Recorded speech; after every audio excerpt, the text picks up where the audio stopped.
सौगंध मुझे इस मिट्टी की, मैं देश नहीं बिकने दूंगा, मैं देश नहीं झुकने दूंगा। क्या ऐसे लाइनों की सार्थकता है? कल बजट आ रही थी और जो बजट पेश किया गया 2021 का, क्या मिडिल क्लास के लिए कुछ दिया गया? आपको बता देते हैं, प्रोविडेंट फंड में इनकम टैक्स लगेगा। मैं आरडी भारती और आप देख रहे हैं बिहारी सुल्तान। आज मैं आपको इस न्यूज में बहुजन समाज पार्टी की बहुत बड़ी खबर देने जा रहा हूं, जो विश्वास सूत्रों के हवाले से मेरे पास आई है। यह मीडिया में भी फैली गई है। दिल्ली में क्या करने वाली है बहुजन समाज पार्टी, मैं इस वीडियो के अंत में जरूर बताने वाला हूं। और मैं आपको बता रहा हूं, कई राज्यों से, जैसे कि बिहार से कल एक नारा लगा, एक निशान, एक तीर एक निशान, याद रखेगा हिंदुस्तान। और इस तरह से जो मुख्यमंत्री नीतीश कुमार जी हैं, उनको प्रधानमंत्री बनाने का जो भूत 2014 में शुरू हुआ था, वो अब शुरू हो गया है।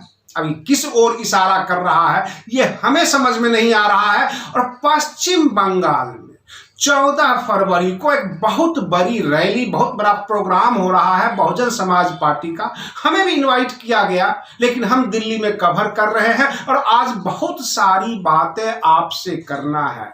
क्या आप हमें ये प्रेरित कर रहे हैं कि लुटियन जर्नलिज्म में मैं घुस जाऊं, या लाल पत्थर वाली पत्रकारिता करूं?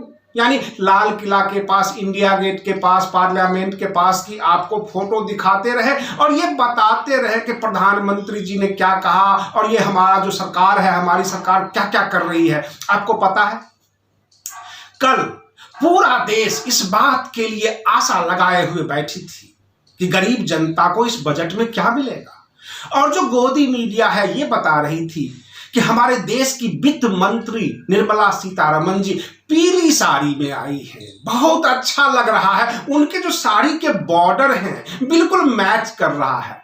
इन बातों से इस देश की जनता का क्या लेना देना? जनता तो यह सोच कर बैठी हुई थी कुछ इनकम टैक्स के स्लैब में बदलाव होगा, लेकिन वह जहां का तहां ही रह गया। और तो और इस देश का वो वर्ग जो कर्मचारी है, जो सेंट्रल गवर्नमेंट के अधीन काम करती है, राज्य सरकारों के अधीन काम करती है, जिसका प्रोविडेंट फंड हर महीने कुछ कटता है और जमा होता है, अब सरकार उसके ऊपर इनकम टैक्स लेगी। आपको मैं बता रहा हूं इस बजट की बड़ी बड़ी कारस्तानी। जिस जिस राज्य में चुनाव होंगे, जैसे पश्चिम बंगाल हो गया, तमिलनाडु हो गया, उसको हाईवे दिया गया है ताकि 2 महीने के बाद चुनाव में ये कह सके कि हमने आपको ये हाईवे दिया है। कुल मिलाकर बजट हो गया, अथवा जो पूरे देश की नीतियां होती है वह चुनाव को ध्यान में रखकर तय की जाती है। अगर बिहार में चुनाव नहीं है तो उसको हाईवे नहीं मिलेगा। यूपी में 1 साल के बाद चुनाव है, तो क्या 2022 के बजट में वहां पर हाईवे दी जाएगी, रोड दिया जाएगा? कुल मिलाकर हम कैसी सरकार को चुने हैं? मैंने आपको शुरू में कहा कि सौगंध हमें इस मिट्टी की, मैं देश नहीं बिकने दूंगा, मैं देश नहीं झुकने दूंगा। और ये बातें हमारे देश के प्रधानमंत्री जी कहा करते थे।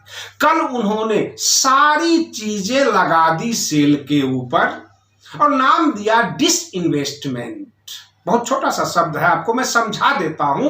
सरकारी संपत्ति को बेचकर पैसा निकालने की प्रक्रिया को डिसइन्वेस्टमेंट कहते हैं। यानी पहले वाली सरकार जो पैसा लगाई थी जिस सरकारी उपक्रम में, उसको बेच दो और उससे पैसा निकालकर अपने कर्मचारी का तनख्वाह दो, अपनी हवाई जहाज का किराया दो, विदेश घूमो। ये मेन फंडा है।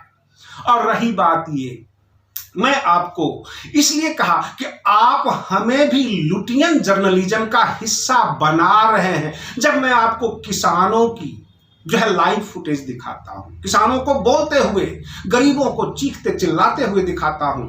हमें हमारे जो वीडियो में व्यूज नहीं आता। जब मैं आपको गोल मटोल बातें करने के लिए बैठ जाता हूं, न्यूज सुनाने लगता हूं और अपने तरफ से सुनाता हूं, तब हमारे जो है वीडियो में व्यूज ज्यादा आता है। ये हमारी तकलीफें हैं और आप हमें गाइड करते हैं, हम आपको गाइड नहीं करते।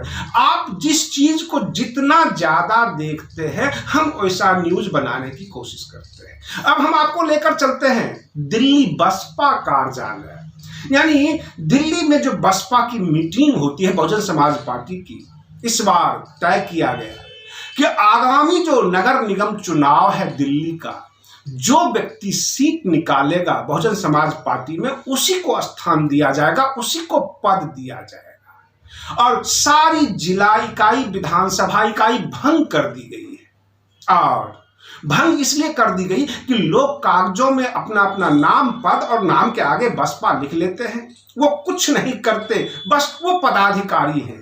तो ऐसे पदाधिकारियों को अब बसपा की कोई जरूरत नहीं। बसपा ने साफ साफ कह दिया है कि जो समाज में काम करेगा, जिसके पास वोट बैंक होंगे, और आपको एक विश्वास सूत्रों के हवाले से मैं खबर दे रहा हूं, करीब 50% भारतीय जनता पार्टी के कार्यकर्ता जो निगम पार्षद में सेकंड स्थान पर थे, और कुछ पार्षद भी, सब निकल कर बहुजन समाज पार्टी ज्वाइन कर रहे हैं। इसका अभी अनाउंसमेंट इसलिए नहीं हुआ क्योंकि जो बहुजन समाज पार्टी की मीटिंग होती है उसमें वीडियो कवरेज नहीं लिया जाता है। हम लोगों को कार्यकर्ताओं से पूछना पड़ता है, और बहन मायावती जब स्टेटमेंट देती हैं तो वो ANI को दे देती है। तो रही बात ये कि जो सोशल मीडिया वाले पत्रकार हैं, जो वेब पोर्टल चलाते हैं, उनके लिए सबसे बड़ी समस्या यह होती है कि उनको पूछना पड़ता है वर्बली कार्यकर्ताओं से, क्या हुआ अंदर, क्या मीटिंग में फैसला लिया गया, और फिर वो बताते हैं। और इस तरह से दिल्ली के हर इलाके के जो बसपा कार्यकर्ता है वो मेरे संपर्क में रहते हैं, और वो जो बैठक होती है उसकी सारी कहानियां मुझे बता देते हैं। करीब करीब आपको पता होगा दिल्ली नगर निगम में भाजपा का वर्चस्व है, और अगर भाजपा के सभी कार्यकर्ता आ जाते हैं बसपा में, तो जाहिर सी बात है अगला नगर निगम बहुजन समाज पार्टी का होगा दिल्ली में। और ये 2022 का जो चुनाव है यूपी का और दिल्ली नगर निगम का बाकी चुनाव, इसमें बहुत बड़ा फर्क डालेगा। आप यकीन मानिए, दिल्ली में जिसका झंडा लहराता है उसी का देश में झंडा लहराता है।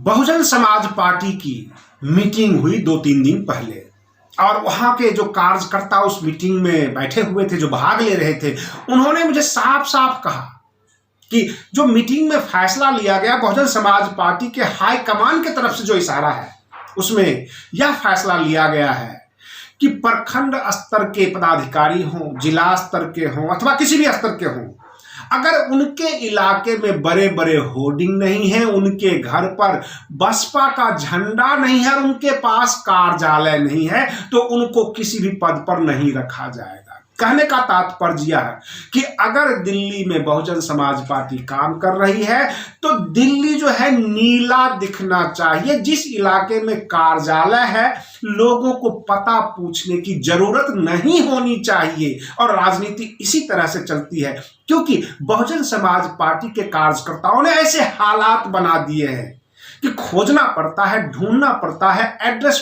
पूछना पड़ता है कि बड़े बड़े पद लेकर किताबों में, कॉपियों में, कागजों पर, और अपने घर में दुबक कर बैठे रहते हैं।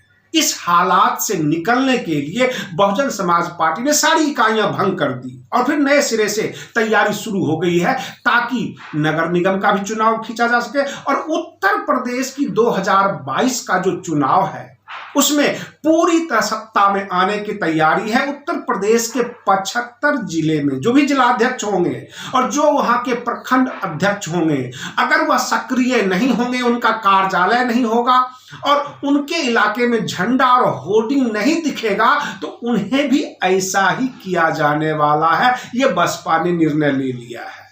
अब मैं आपको बताऊं, पूरा देश जो है आजकल एक ही न्यूज सुन रहा है, देख रहा है, किसान आंदोलन।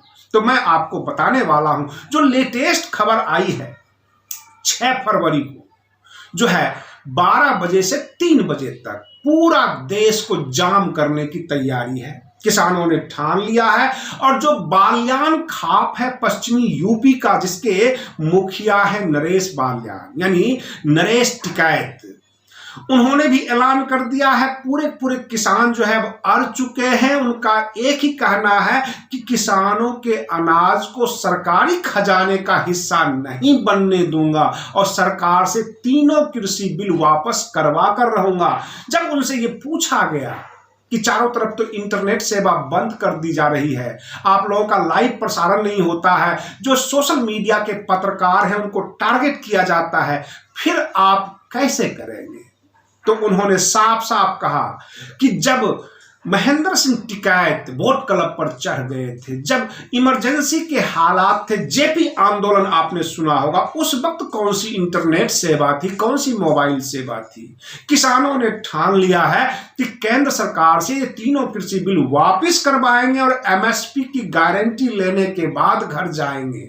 और इस तरह से किसान बिल्कुल आमने सामने डट गए हैं, अड़े हुए हैं, केंद्र सरकार चुप्पी साधे हुए है। अब रही बात यह कि देश के प्रधानमंत्री जी पिछले रविवार को मन की बात में कहा और लोगों के सामने भी कि हमारी और किसान की एक टेलीफोन कॉल की दूरियां है। तो वो कॉल कब?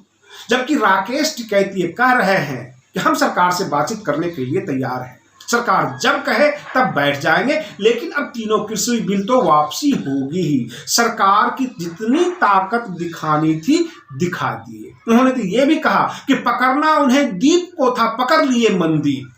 कहने का तात्पर्य लाल किला के ऊपर जो झंडा फहराया गया था वो दीप सिद्धू ने किया था, उसके बारे में कोई जांच पड़ताल नहीं।